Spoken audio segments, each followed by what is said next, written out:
New capital complex থানার অন্তর্গত 3টি জায়গায় চুরির ঘটনাকে কেন্দ্র করে 9 জন চোরকে আটক করল পুলিশ। সঙ্গে উদ্ধার করা হয় চুরি হওয়া জিনিস।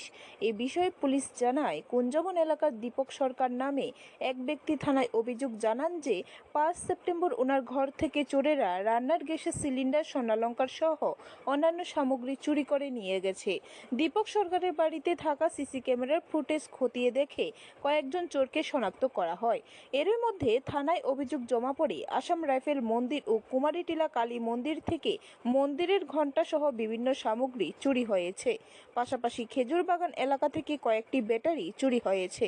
ঘটনা তদন্তে নেমে পুলিশ 9 জনকে গ্রেপ্তার করে। নিউ ক্যাপিটাল কমপ্লেক্স থানার অন্তর্গত 3টি জায়গায় চুরির আমাদের কাছে বিবেক সরকার নামে কুঞ্জবন এলাকার বিবেক সরকার নামে একজন লোক আমাদের কাছে অভিযোগ করেছিলেন যে গত 5 তারিখ ওনার ঘর থেকে চোরদের হানা দিয়ে বিভিন্ন জিনিস চুরি করেছে। সিলিন্ডার, গোল্ডেন অর্নামেন্টস এবং অন্যান্য সামগ্রী চুরি করেছে।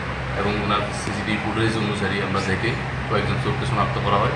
শনাক্ত করার পরে ওদের সঙ্গে অন্যান্য কারা জড়িত আছে আমরা সার্চ করতে থাকি।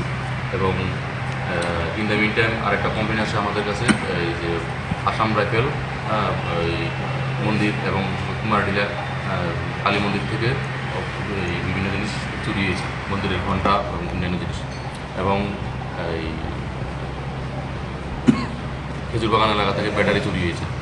ব্যুরো রিপোর্ট, খবর ত্রিপুরা।